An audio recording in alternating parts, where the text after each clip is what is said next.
જીવલેણ ટક્કરમાં થયા 3 લોકોના મોત. અકસ્માતની ઘટના બની ભરૂચના અંકલેશ્વર પાસે, જ્યાં બાકરોલ બ્રિજ નજીક કાર ધડાકાભેર ટ્રક પાછળ ઘૂસી જતા એક જ પરિવારના 3 લોકોના મોત થયા.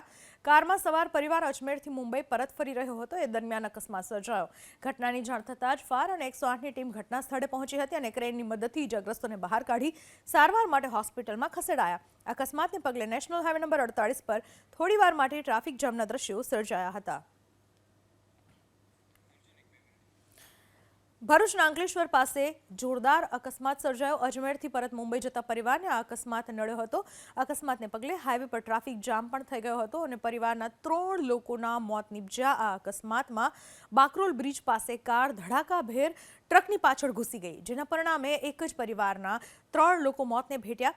કારમાં સવાર જે પરિવારજનો હતા એ અજમેરથી મુંબઈ પરત ફરતા હતા અને એ દરમિયાન કાર છે તે ટ્રકમાં ઘૂસી ગઈ હતી.